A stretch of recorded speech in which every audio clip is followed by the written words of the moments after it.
அருட்பெரும் ஜோதி அருட்பெரும் ஜோதி தனிப்பெரும் கருணை அருட்பெரும் ஜோதி எல்லா உயிர்களும் இன்புற்று வாழ்க வள்ளல் மலரடி வாழ்க வாழ்க. அனைவருக்கும் வணக்கம். இன்றைய சன்மார்க்க சிந்தனையில் வள்ளல் பெருமானை வணங்கும் போது, வள்ளல் பெருமான் சொன்ன சன்மார்க்கத்தை வணங்கும் போது, சன்மார்க்கத்தில் பயணிக்கும் போது நமக்கு நிறைய தோல்விகள் இடையேற்படும்.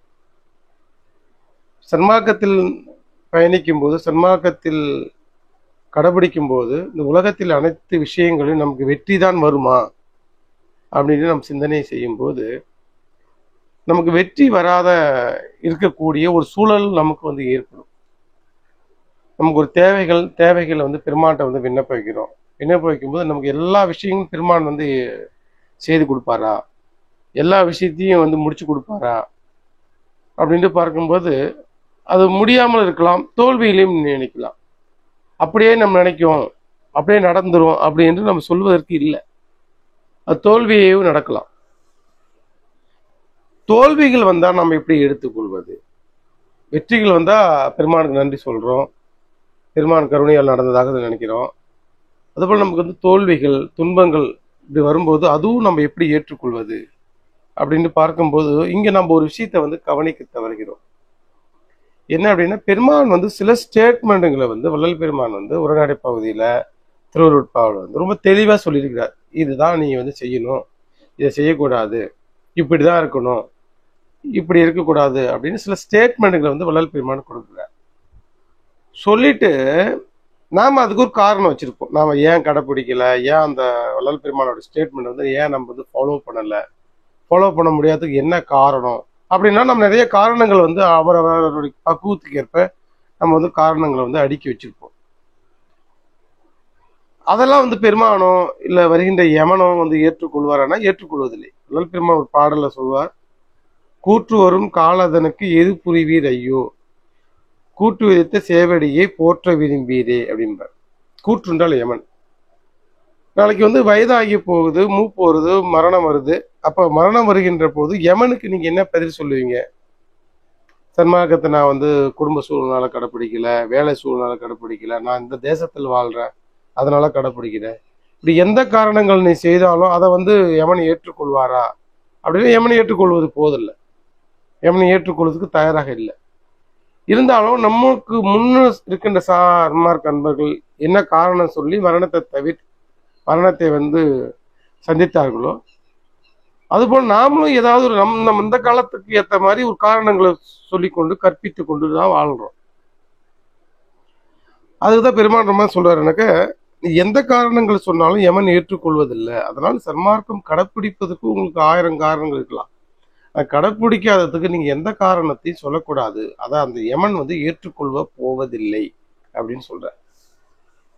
பெருமான் ஒரு திருவருட்ப உரைநடை பகுதியில் பார்த்தீங்கன்னாக்க சாலையில் இட்ட ஒழுக்க கட்டளை,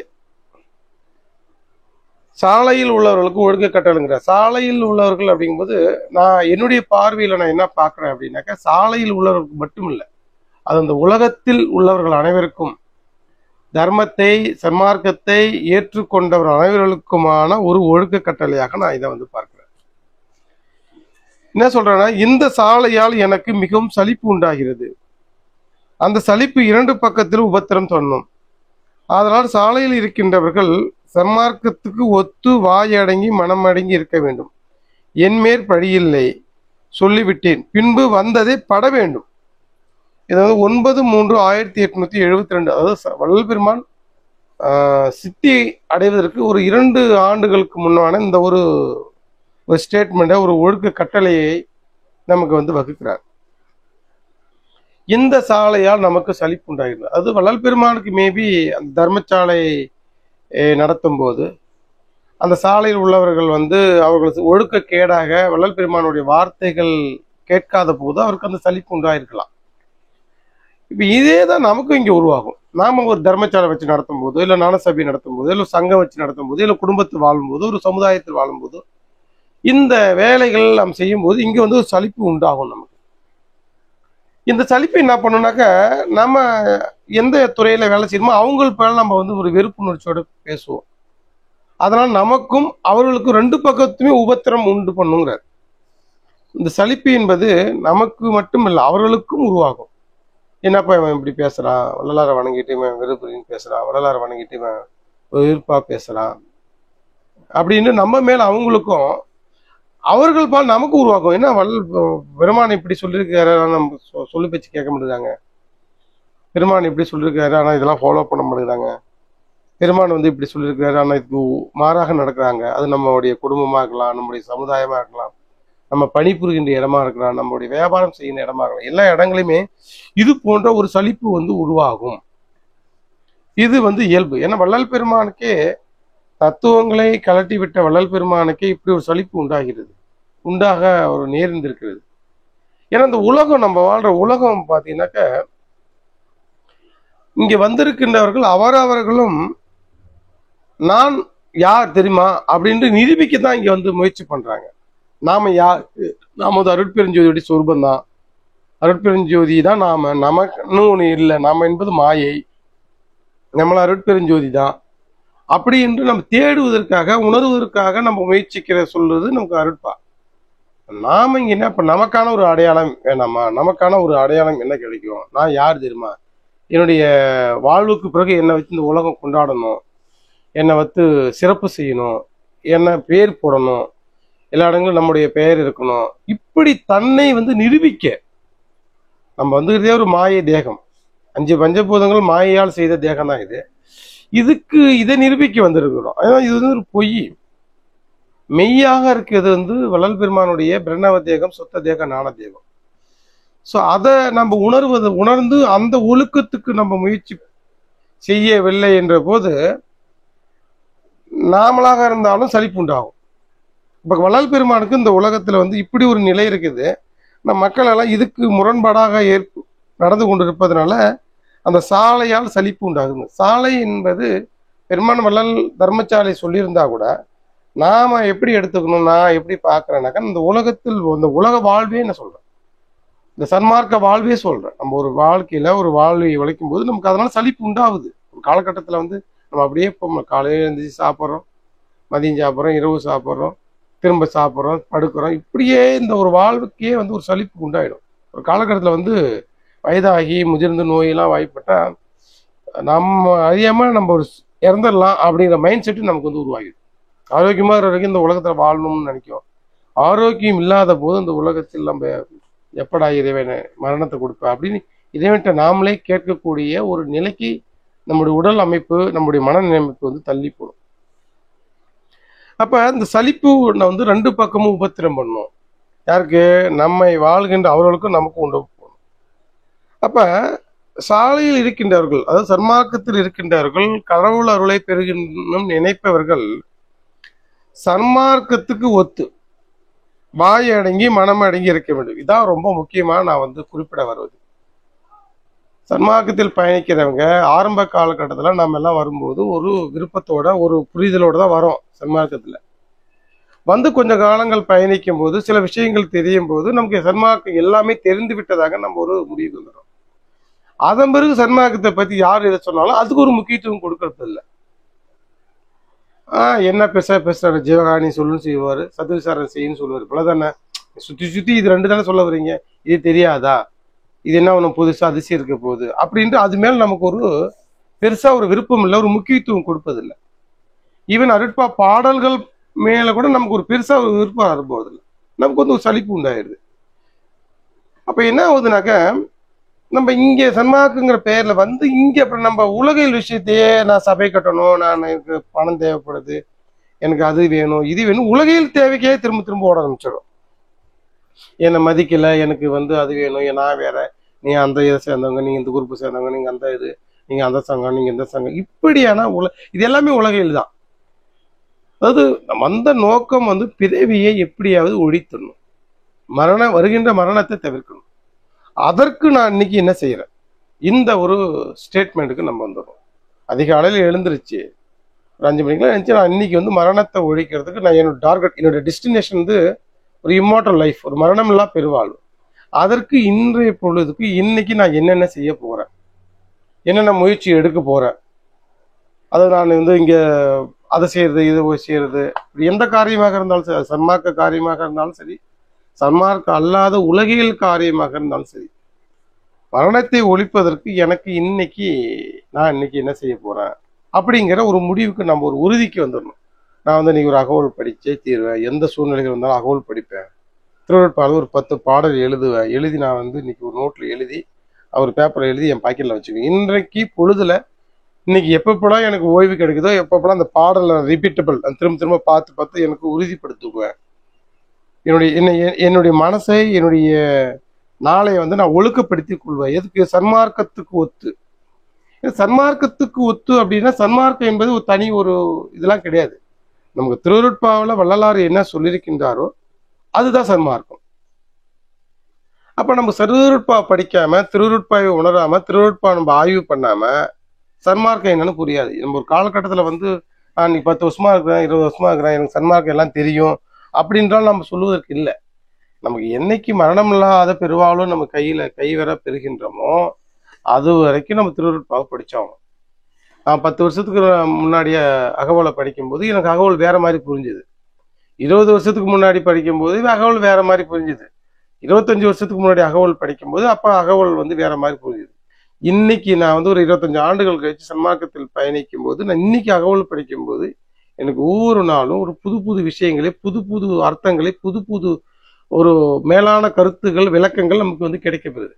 நான் அப்பதான் உணர முடியுது. நம்ம கடைசி நிமிடங்கள் வரைக்கும் மரணமில்லாத பெருவாலும் கையில் கிடைத்து இறைவனுடைய இறைவனும் ஆகுன்ற வரைக்கும் நம்ம அருட்பாவை ஆய்வு செஞ்சாகணும், அருட்பாவை படித்தாகணும், அருட்பாவை ஓதி ஆகணும், அருட்பா படி நடந்தாகணும்.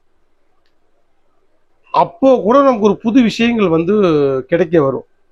அருள் பெறுகின்ற அடுத்த இன்னும் 1 ஹவர்ல நமக்கு வந்து அருள் கிடைக்க போகுது, மரணமில்லாத பெருவாழ்வு கிடைக்க போகுதுன்னா கூட இந்த நிமிடம் வரைக்கும் நம்ம அருட்பாவை படித்து அதிலிருந்து ஒரு புது நாணத்தை பெற்றுக்கொண்டு நம்மளை நாம் சீர்படுத்தி கொள்ளக்கூடிய சூழல் வரும். நமக்கு அறியாமை தான் இங்க வந்து மலை போல இருக்குது. அறிந்தவை ரொம்ப கம்மியா தான் இருக்குது, தெரிஞ்சது ரொம்ப கம்மி தான். அப்ப சன்மார்க்கம் என்பது என்ன அப்படின்னு நம்ம வந்து ஒரு வட்டத்துக்குள்ள ஒரு முடிவுக்கு வந்துட முடியாது. சன்மார்க்கம் என்னன்னு நம்ம தேடிக்கிட்டே திருவருட்பா படிக்க படிக்க படிக்க தேடிக்கிட்டே தான் இருக்கணும், தினசரி தேடணும். அப்ப சன்மார்க்கம் என்னன்னு தெரியாம நம்ம அதுக்கு ஒத்து, சன்மார்க்கத்துக்கு ஒத்து வாய் அடங்கி மனம் அடங்கி எப்படி இருக்க முடியும்? சன்மார்க்கம் தேடிக்கிட்டே இருக்கு. இது ஒரு தேடல், நம்மை நாம் தேடுவது. அருள் அறியார் தமையறியார், எம்மையும் பொருள் அறியார் என புகன்றமே சிவமே. அருள் தெரியாதவங்க தன்னை தெரிந்து கொள்ள முடியாது, தன்னை தெரிந்து கொள்ளாதவங்க அருளை தெரிந்து கொள்ள முடியாது. இப்ப நமக்கு நம்ம யாருன்னு புரியுமா, தெரியுமா? இப்ப அருட்பா படிச்சாச்சு, ஒரு 100-200 பாடல்கள் நமக்கு தெரியுது, நிறைய சொற்பொழிவு பண்றோம். இப்ப நமக்கு அருட்பா நான் யாருன்னு என்ன தெரியுமானா தெரியாது, அந்த அளவுக்கு ஒன்றும் பேச தெரியாது. அருளை பத்தி தெரிஞ்சான்னா அருளை பத்தி கொஞ்சம் தான் தெரியும். ஒரு 400-500 பாடல் தெரிஞ்சதுனால நமக்கு அருட்பாவை பத்தி எல்லாம் தெரியும், அருளை பத்தி எல்லாம் தெரிஞ்சுன்னு நம்ம ஒரு முடிவுக்கு வர முடியும். இது ஒரு பெரிய உணர்ந்தும் உணரா பெருநிலை. இதற்கும் உணர்ந்தவர்களே 10 அறிவு கொண்டு, 7 அறிவு கொண்டு, 8 அறிவு கொண்டு உணர்ந்தவர்கள் கூட உணராத பெருநிலையாக இது இருக்கிறது. நம்ம 6 அறிவு கொண்டு எப்படி உணர முடியும்? சித்தர்கள் வந்து 10 அறிவு கொண்டவர்கள். 10 அறிவு கொண்டவர்கள் உணர்ந்தவர்கள், கடவுளை உணர்ந்தவர்கள். அப்படி உணர்ந்தவர்கள் கூட இதை உணராத ஒரு பெருநிலையாக இருக்குது. அப்ப நம்ம இவ்வளவு சீக்கிரமா நம்ம வந்து உணர்ந்து கொள்ள முடிவதில்லை. இப்ப நம்ம தினசரி keep on reading, keep on பாராயணம் செஞ்சுக்கிட்டே நம்ம இருக்கும்போது தான் நமக்கு கொஞ்சம் கொஞ்சமா இந்த உண்மையை வந்து புரிய வரும். அப்ப இந்த உண்மை புரிய வரும்போது என்ன நடக்கும்னாக்க நமக்கு வாய் அதிகமா பேச வராது. எல்லாம் தெரிந்தவன் போல நான் பேசினேன் அப்படின்னு அபயத்திறன் வள்ளல் பெருமான் சொல்லுவார். அப்ப நம்ம இங்க எல்லாம் தெரிஞ்ச மாதிரி பேசுவதற்கு துணிய மாட்டோம், வாய் அடங்கிடும். இல்ல அந்த உலகத்தில் நான் தான் யார் தெரியுமா, நான் இது தெரியுமா, என்ன ஏன் மதிக்கல, இந்த மாதிரி ஆணவம் கொஞ்சம் வந்து குறைஞ்சிடும். வாயை நம்ம அடங்கிடும், மனம் அடங்கிடும். மனம் அடங்குவது ஒரு பெரிய செயல். இங்க வந்து மனதை வந்து, அதாவது ஒரு சித்தர் வந்து ரொம்ப தெளிவா சொல்லுவார், மனம் இருந்த மகிமையடா முக்தியாச்சு. மனதை வந்து இறக்க வைக்கலனாக்கா நம்ம உடம்பு இறந்துடும், மனம் இறந்தா இந்த உடம்பு இறக்காது. அப்ப அருளே நம் மனமாக மாறணும், அருளே நம் உயிராக மாறணும். மாறும்போது நமக்கு வந்து மனம் வந்து ஒடுக்கத்து வரும். சரி, இந்த மனதை நாம இறக்க வைக்க முடியுமா, நம்முடைய தகுதிக்கு இறக்க வைக்க முடியுமானா அதுவும் முடியாது. அது வந்து கடவுள் கருணை பெற்றால்தான் மனம் இறந்து போகும், மனம் இறந்தாதான் மகிமை உண்டாகும். அப்ப மனம் அடங்கி இருப்பது ஒரு பெரிய செயல். அப்ப நம்ம இந்த உலக விஷயங்கள்ல பேசும்போது, உலக விஷயங்கள் நடக்கும்போது எல்லாம் பொய்யாவா இருக்குது. உலக விஷயங்களை நம்ம பேசுவதை குறைச்சிக்கணும். சன்மார்க்கத்தில் மட்டும் இல்லை, உலக விடயங்களில் உலகம் இதெல்லாம் பொய்யா தான் போகுது. பொய்யை பற்றி நிறைய பேசுவது வந்து குறைஞ்சி. ஏன்னா எதை நம்ம அதிகமாக பேசுகிறோமோ அதுவாக மாறும். எதை அதிகமாக நம்ம வந்து கேட்புகிறோமோ அதுவாக மாறும். எதை அதிகமாக நம்ம பார்க்குறோமோ அதுவாக நம்ம மாறும். ஏன்னா இந்த புலன்கள் எல்லாமே நமக்கு வந்து ஆன்மா அனுபவிக்குது. ஆன்மாவுக்கு தான் அனுபவங்கிறார் வள்ளலார் திருவள்ளுப்பாவில். அப்போ நம்ம பேசுவது இந்த புலன்களுடைய அனுபவங்கள் எல்லாம் ஆன்மாவுக்கு போய் பதிஞ்சிடும். நம்ம அடிக்கடி அருட்பாவை கேட்பது, அருட்பா பற்றி பேசுவதுன்னா நம்ம அருட்பா மயமாகும். எண்ணிய எண்ணியாங்க எய்துவார் எண்ணியர் திண்ணியராக பெறின் அப்படின்னு திருக்குறள் சொல்லுது. நம்ம எதை அடிக்கடி நினைக்கிறோமோ, எதை அடிக்கடி நினைத்து கொண்டிருக்கிறோமோ அதுவாக நீ மாறுவாய்ங்க. அப்போ இந்த உலகியல் விஷயங்களை நம்ம நினைச்சுக்கிட்டு பேசிட்டு இருக்க உலகையே ஒரு பொய். 5 பஞ்சபூதங்களை கொண்டு இந்த உலகம் கட்டமைக்கப்பட்டிருக்குது மாயையால். மாயை வந்து அருட்பெருஞ்சோதி இறைவனால் கட்டமைக்கப்பட்டிருக்குது. அப்ப நாம் வந்து அருட்பெருஞ்சோதி இறைவனால் கட்டமைக்கப்பட்டால் நமக்கு மரணம் இல்லை. மாயையால் கட்டமைக்கப்பட்டிருந்தால் அது மாயை செயலாக மாறி மாயை வந்து இல்லுஸ்ட்ரேஷனும் இருப்பதை போன்று இல்லாம போயிடும். அப்ப நம்ம இந்த உலகில் வந்து வாயை அடங்கி இருக்க வேணும். நம்ம வாயே நமக்கு வந்து யாகாவாராயின் நாகாக்க அப்படின்னு திருக்குறள் சொல்லுது. யாரா இருந்தாலும் நாவை காக்கணும், வாயை அடங்கி இருக்கணும். பட் அது நம்ம குடும்பத்தில் இருக்கலாம், நம்ம வேலை செய்யற இடங்கள்ல இருக்கலாம், நம்ம வாழ சமுதாயமாக எங்க வேணாலும் நம்ம போய் நம்ம வந்து ஒரு சன்மார்க்கி, நம்ம ஒரு பரதேசி, நம்ம கடவுளர்களை பெறுவதற்கு வந்தோம். இந்த உலகத்தில் நாம் வந்து பெருசா நான் யார் தெரியுமா அப்படி நம்ம நிரூபிக்கவோ நம்ம வந்து ப்ரூவ் பண்ணவோ நம்ம வரல. இங்க வந்திருக்கின்றவர்கள் எல்லாம் அதிகாரம் பண்ண வந்திருக்கின்றார்கள். வள்ளல் பெருமாள் இடத்த சொல்லுவார், இங்க வந்திருக்கின்றவர்களாம் அதிகாரம் பண்ண வந்திருக்கின்றார். நீ என்னை போல் ஏழை மனமடங்கி வாயடங்கி ஜாக்கிரதையாக இருக்கணுங்கிறார். உலகத்தில் வாழும்போது மிக ஜாக்கிரதையாக இருக்கணும். அது குடும்பத்திலே இருந்தாலும் சரி, சமுதாயத்திலும் உறவுகள் எல்லா உலகத்திலே மிக மிக ஜாக்கிரதையாக இருக்கணும் அப்படின்னு வள்ளல் பெருமாள் ஒரு எச்சரிக்கை நமக்கு வந்து விடுறாரு. ஜாக்கிரதை, எச்சரிக்கை. ஏழைங்கிற வள்ளல் பெருமான் நமக்கு இங்க அருள் இல்லை. அருள் இல்லாம இந்த உலகத்தை நம்ம வந்து ஃபைட் பண்ண முடியாது. இந்த உலகம் எல்லாம் மாயை பக்கம், அரசியல் பக்கம், பணபல பக்கம், உடல் பல பக்கம், ஆணவ பக்கம். நீங்களும் தண்ணி அடிக்கலன்னா பெருசா கேவலமா பாக்குற அளவுக்கு இன்னைக்கு உலகம் பைத்தியமா ஆயிடுச்சு. ஒரு காலத்துல தண்ணி அடிச்சவன் தான் பைத்தியம், நீ தண்ணி அடிக்காதன்னு பைத்தியமா பார்க்கக்கூடிய உலகமா ஆயிடுச்சு. இப்போ உலகம் வந்து ஒரு பெரிய வைத்தியம். என்ன ஒரு வீடு இல்லையா, ஒரு அது இல்லையா, ஒரு கார் இல்லையா, ஒரு வசதி இல்லையா, என்னப்பா இது எதுவும் இல்லைன்னா நீ ஒரு பைத்தியம் அப்படி. நீ பிழைக்க தெரியாதவன். பிழைக்க தெரியாதவர்கள் என்று சொல்வது கண்டிப்பா மரணம் வரப்போகுது. அந்த மரணத்திலிருந்து விடுபட தெரியாதவர்கள் தான் பிழைக்க தெரியாதவர்கள். அவ யாரு? அருள் பெற யாரு முயற்சி இருக்கிறாங்களோ அவங்க தான் பிழைக்க தெரிந்தவர்கள். எப்படியாவது மரணத்திலிருந்து விடுபட தெரிந்தவர்கள். இந்த உலகம் எப்படி புரிஞ்சுதுனாக்க, இந்த உலகியல் தேவைகளை நல்ல வீடு வசதிகள் இல்லாதவன், பணபலம் இல்லாதவன், பிழைக்க தெரியாதவன் அப்படின்னு தவறா புரிஞ்சுது. உலகம் எல்லாத்தையும் தவறா புரிஞ்சுட்டு அது ஒரு லைஃப் வாழுது. இப்ப அவங்கிட்ட அந்த மாதிரி உள்ள ஒரு மனநிலை உடைய ஒரு புரிதல் உள்ள மக்களுக்கிட்ட ஒரு ஆட்சியாளர்கள், ஒரு துறைகள் இப்படி இருக்குது. பணம் பலம் எது உண்மையோ பொய்யோ, அதிக பணம் உள்ளவர்கள் சொல்லுது உண்மை. நன்மையோ தீமையோ அதிக மக்கள் ஓட்டு எடுத்தவங்க அவர் தான் வந்து தலைவர். அவர் நல்லவரா கெட்டவராங்கிறதுலாம் தேவையில்லை. அவர் தான் அதிக பேர் வாக்களிச்சுக்கிறாங்க. இப்படிதான் இந்த உலகம் வந்து போகுது. அவர் எந்த வேதங்கள் படி நடக்கிறாரு, எந்த ஆகமங்கள் நீதி நெறிகள் படி நடக்கிறாரு, அவர்களை தலைவராகவோ அவர்களை முதன்மையாகவோ இந்த உலகம் காட்ட விரும்பல. அப்ப இந்த மாதிரியான ஒரு உலகத்துல ஒரு பைத்தியக்கார ஒரு மென்டல் ஆஸ்பத்திரியில நம்ம வந்து மாட்டிக்கிட்டோம். அப்ப நம்ம என்ன பண்ணோம், இங்க எந்த பைத்தியத்தையும் ரொம்ப அதிகமா பேசிட்டு இருக்க கூடாது. பேசிட்டு இருந்தா நம்முடைய பாதை தடுப்படும். யாராக இருக்கலாம். இது உலகம் இப்படிதான். உலகம் வந்து வள்ளல் பெருமான் சொல்றேன். ஏன் இப்படி சொல்ல, வள்ளலார் பெருமான் சொல்லும்போது எத்துணை கொள்கின்ற பித்து உலக பித்து பைத்தியமா இருந்து உலகிறார். உலகத்தை வள்ளல் பெருமான் பைத்தியக்கார உலகம் பித்து உலகிலேங்கிறார். பித்து பிடித்து போயிட்டு அடைகின்ற அந்த உலகம் எதை பித்து அப்படின்னாக்கா அதுவும் பயணம் பதவி பைத்தியம் ஒவ்வொரு விஷயத்துல பைத்தியமா இருக்குது. ஆனா நாமளும் வள்ளல் பெருமான் மேல அருட்பா மேல அருள் பெறுவதற்கு பைத்தியமா இருக்கிறோம். அப்ப இந்த பைத்தியம் இந்த பைத்தியத்துக்கு ஒத்து வராது, இந்த பைத்தியம் இந்த பைத்தியத்துக்கு ஒத்து வராது. அப்ப நாம என்ன பண்ணணும், இது இப்படிதான் அப்படின்னு புரிஞ்சுக்கிட்டு நம்ம வாய் அடங்கி இருக்கணும், மனம் அடங்கி இருக்கணும். இந்த உலகத்தை சும்மா அதை பண்ணிடலாம் இதை பண்ணிடலாம் இதை செஞ்சலாம் எல்லாம் இறைவன் சொல்லி எல்லாம் வாய் அடங்கி மனம் அடங்கி ஒத்து சன்மார்க்கத்துக்கு ஒத்து இருக்கணும். உலகியலில் வாய் அடங்கி மனம் அடங்கி இருக்கணும். இது ஒரு மிகப்பெரிய ஒரு ஒழுக்கம். இன்னைக்கு உலகியல்ல பாத்தீங்கன்னா உன் கருத்துப்படி நான் வரல, என் கருத்து அப்படி நீ வரல இப்படின்னு ஒரே கூச்சல் குழப்பம் சண்டை சச்சரவு. சன்மார்க்க அன்பர்களுக்குள்ளே இன்னைக்கு பெரிய பாலிடிக்ஸ் எல்லாம் போயிடுது. பல குரூப்பா இன்னைக்கு எல்லாம் சன்மார்க்க உலகம் வந்து அனம்லா பெருவாளுக்காக தான் சன்மார்க்கத்துக்கு நம்ம எல்லாம் வந்தோம். இங்க வந்த பிறகு நீ அந்த குரூப்பு ஒரு குரூப் எல்லாம் ஏடிஎம்கே ஆதரவு குரூப்பு சன்மார்க்கர்கள், ஏடிஎம்கே ஆதரவு சன்மார்க்கர்கள், பிஜேபி ஆதரவு சன்மார்க்க நண்பர்கள், திமுக ஆதரவு சன்மார்க்க நண்பர்கள், நான் இது சபை சர்வதேச மையத்துக்கு ஆதரவான சன்மார்க்க குரூப் ஒரு குரூப்பு, ஆதரவு இல்லாத சன்மார்க்க குரூப், இப்படி சன்மார்க்க நண்பர்கள் பல விதத்துல வந்து இன்னைக்கு வந்து பிரிவினைவாதம் பெற்று இருக்குது. ஆனா நம்ம எல்லாருமே வந்தது ஒரே நோக்கம் தான், மரணம்லா பெருவாளும் வாழணும், எல்லாத்தையும் இந்த உலகில் எல்லாத்தையும் விட்டுட்டு வரணும்னு வந்த நாம நீ உலகில் விஷயத்துல ஏதோ ஒரு விஷயத்துல பற்று வைத்துக்கிட்டு அதுக்காக இன்னைக்கு எல்லாம் சகோதரர்களுக்குள்ள ஒருவருக்கு ஒருவர் இன்னைக்கு மனக்கசப்போட வாழ்ந்து கொண்டிருப்பது, பயணித்து கொண்டிருப்பதை நம்ம அன்றாடம் வந்து பார்க்க முடியுது. ஸோ நமக்கு வந்து வள்ளல் பெருமான் சொல்வது இங்க வாய் அடங்கி மனம் அடங்கி இருக்கணுங்கிற, நடப்பது நடக்கட்டும், எல்லாம் திருவருள் சம்மதம் அப்படின்னு நாம வந்து இந்த உலகையில வாய் அடங்கி மனம் அடங்கி இருக்கணும். இல்லைன்னா என்ன நடக்கும்னாக்க ரொம்ப இதுதான் ரிசல்ட், அவுட்புட் என்ன வரும்னாக்க, நான் அருட்பாவல இந்த உலகத்துல எப்படி வாழணும், நீ அருள் பெறறதுக்கு எப்படி வாழணும் அருட்பாவல சொல்லிட்டேன். நீ இனிமே என் மேல பழி இல்லை, உங்க மேல் கருணை கொண்டு உங்கள் தாள் பாதம் வணங்கி அருட்பாவை உங்களுக்கு கொடுத்துட்டேன். காலை விழுந்து சொல்லிடுறேன்னு சொல்லி கூட சொல்லிட்டேன். சத்தியம் சொல்லுகின்றேன்னு சொல்லிட்டேன்.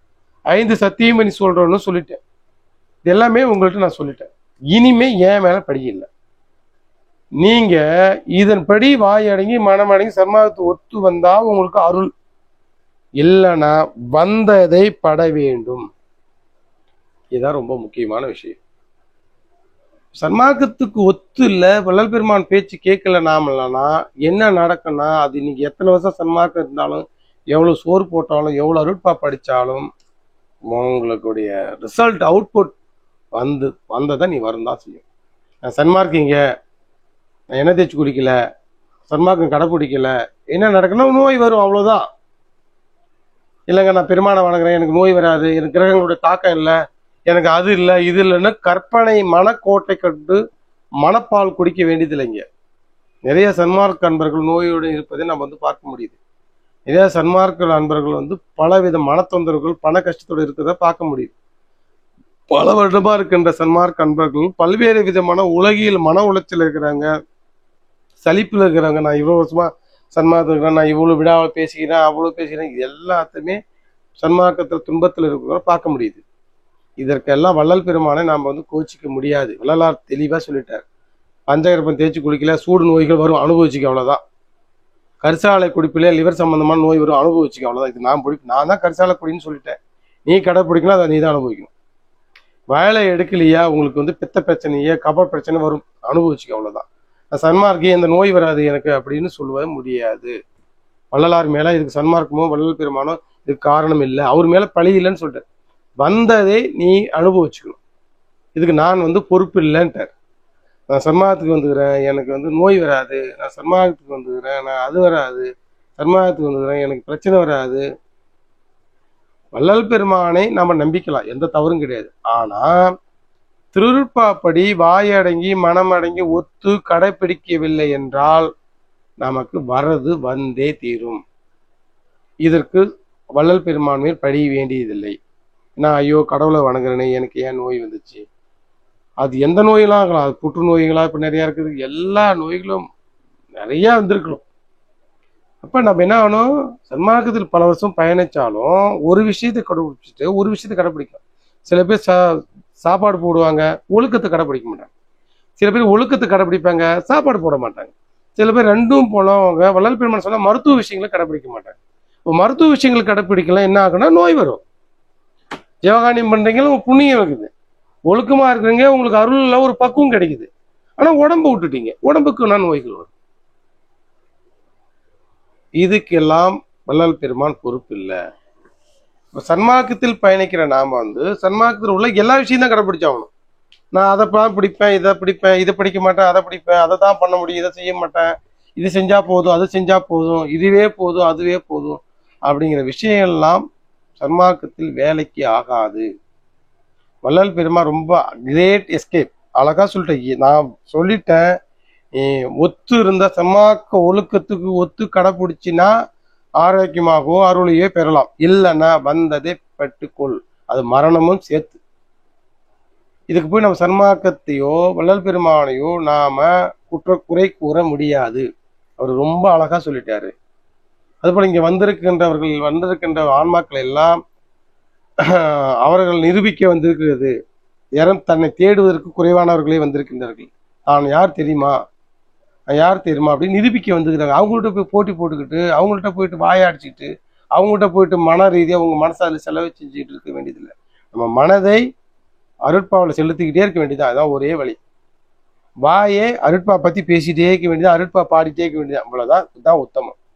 நம்ம வாய் இருக்குது அருட்பா பத்தி படிக்க பேச, மனம் இருக்குது அருட்பா பத்தி ஐயாவை பத்தி நினைக்க. இதை ரெண்டு தவிர அப்படியே வெளியே விட்டீங்கன்னா வந்ததை அனுபவிச்சுக்கணும். இதுக்கு சன்மார்க்கிகளோ சன்மார்க்கத்தில் பயணிக்கின்ற மற்றவர்களோ யாரும், சன்மார்க்க சொல்லித்தருவர்களோ சன்மார்க்க சொற்பொழிவு போன்றவர்களோ கடவுளோ இதுக்கு யாரும் பொறுப்பாக மாட்டார்கள். நீங்க கடைப்பிடிக்காததுக்கு, நீங்க பேசாததுக்கு, நீங்க சன்மார்க்க ஒத்து போகாததுக்கு நீங்க தான் பொறுப்பு. இது வள்ளல் பெருமான் சொல்ற ஒழுக்க கட்டளை, எச்சரிக்கை கட்டளை. அப்ப நம்ம இதுதான் இங்க சிந்தனை பண்ணணும். அப்ப சன்மார்க்கத்துக்கு எவ்வளவு தினசரி கடைபிடிக்க முடியுமோ, எவ்வளவுக்கு எவ்வளவு சன்மார்க்கத்தை ஃபாலோ பண்ண முடியுமோ அவ்வளோ ஃபாலோ பண்ணணும். இன்றைய பொழுது சன்மார்க்கத்துக்கு ஒத்து நம்ம என்ன வாழ்ந்தோம், இந்த ஒவ்வொரு நாளும் இரவுல படுக்க போகும்போது சன்மார்க்கத்துக்கு இன்னைக்கு நம்ம ஒத்து வாழ்ந்தோமா, சன்மார்க்கத்துக்கு ஒத்து இல்லாம வாழ்ந்தோமா முடிவு பண்ணிக்கணும். சன்மார்க்க மரணமில்லா பெருவாளுக்கு இன்றைய பொழுது நம்ம என்ன செஞ்சோம், என்னென்ன கடைப்பிடிச்சோம், என்னென்ன செய்ய முடிஞ்சுது அப்படின்னு நம்ம புரிஞ்சுக்கணும். கணக்கு போடணும், தினசரி கணக்கு போடணும். இரவு ஒன்று படுக்க போகும்போது நினைச்சு பாருங்க, இன்றைய வாழ்க்கை நம்ம என்ன செஞ்சோம், என்ன உருப்படியா பண்ணணும், ஏதாவது அருளுக்காக முயற்சி பண்ணோமா, அருட்பா எத்தனை பாடல் படித்தோம், எத்தனை வாட்டி ஐயாவை நினைச்சோம், எவ்வளவு உயிர்களுக்காக கருணைக்காக நம்ம கண்ணீர் விட்டோம், தினசரி அழுதோம். தினசரி ஈவினிங்கு ஒவ்வொரு நாளும் படுக்க போகும்போது காலையில் அதிகாலை 5 மணிக்கு எழுந்திரிக்கணும், இரவு 10 மணிக்கு படுக்கிறோம்னாக்க 10 மணிக்கு படுக்கும்போது நம்ம ஒரு முடிவு பண்ணணும். இன்னைக்கு நம்ம அருட்பாவில் என்ன நினைச்சோம், அருட்பா பத்தி என்ன பேசணும், ஐயாவுக்கு அருள் பெறுவதற்காக மரணத்தை தடுப்பதற்கு என்ன முயற்சி செஞ்சோம். அப்ப இன்னைக்கு என்னென்ன அருட்பா பத்தி சன்மார்க்கத்து உள்ள செயல்கள் செய்தோமோ அது எல்லாம் மரணத்தை தடுப்பதற்கு. ஆனா மரணம் வருவதற்கு, அதை தவிர மற்ற எல்லா விஷயமும் மரணம் வருவதற்கான செயல்கள். அப்படின்னு என்ன சொல்ல வரோம் அப்படின்னாக்க, ஒரு நாளைக்கு 24 மணி நேரத்துல 12 மணி நேரத்துக்கு மேல நம்ம சன்மார்க்க செலவு செஞ்சோம்னா சன்மார்க்க மரணமில்லா பெருவாளுக்கு சப்போர்ட் பண்ற மாதிரி வாழ்க்கை வாழ்ந்து வரும். 12 மணி நேரத்துக்கு குறைவா சன்மார்க்க செயல்கள், அதை படிக்கிறதோ பாடுறதோ நினைக்கிறதோ ஜீவகாணி பண்றதோ 12 மணி நேரத்துக்கு உள்ளார நம்ம செயலில் சன்மார்க்க செயலில் ஈடுபட்டு இருந்தோம்னா மரணத்துக்கு நம்ம சப்போர்ட் பண்றோம். நமக்கு வருகின்ற மரணமில்லா பெருவாழ்வுக்கா மரணத்துக்கு வாழ்ந்தோமா அப்படின்னு the end of the day before going to sleep நம்ம அனாலிசிஸ் பண்ணி பார்த்தோம்னா நம்ம முடிவுக்கு வந்துடலாம். 12 மணி நேரத்துக்கு மேல நம்ம ஐயாவுக்கு மரணமில்லா பெருவாழ்வுக்கு செலவு பண்ணோம், இல்லை 12 மணி நேரத்துக்கு குறைவாக நம்ம மரணத்துக்கு செலவு பண்ணணும். செத்து போறதுக்கு நம்ம முயற்சி பண்றோம். அதெல்லாம் தெளிவா சொல்றேன். செத்தவன் எல்லாம் தப்பு பண்ணவன் எப்படி, அருளுக்கு முயற்சி பண்ணாத அதிக நேரம் மரணத்துக்கு முயற்சி பண்ணுவேன். மரணமில்லா பெருவாழ்வுக்கை விட மரணத்துக்கு முயற்சி செய்தவர்கள் தான் தப்புன்னு வள்ளலார் சொல்றார். இங்கு உள்ள வள்ளல் பெருமா இங்கு உள்ள ஒன்றையும் பொருளாக கொள்ளாதுங்கிறார். எதையும் பொருளாவே எடுத்துக்காத, டோன்ட் வேல்யூபிள், எதையும் வேல்யூபிளே பண்ணாதங்கிறார் வள்ளல் பெருமா. இங்க எதெல்லாம் வேல்யூபிள் பண்ண சொல்றாரோ மரணமில்லா பெருவாழ்வுக்கு தான் வேல்யூபிள் பண்ணணும். மரணமில்லா பெருவாழ்வுக்கு உள்ள செயல்களை தவிர மீதி எல்லாம் மரணத்துக்கு உண்டான செயல்கள். அந்த செயல்களை வேல்யூபிள் செய்ய செய்ய செய்ய நாம மரணத்துக்கிட்ட தான் போவோம்.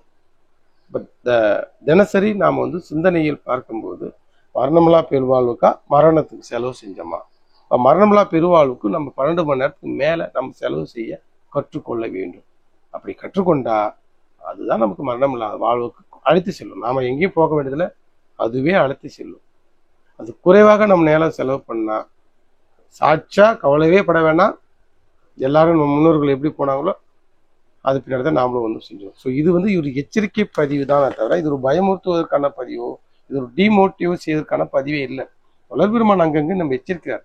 நம்ம சுரண்டி விட்டுட்டே எல்லாம் தூங்கிறோம். நம்ம இந்த உலகியல் விஷயங்களை சுரண்டி விடலாம் தூங்குறோம்.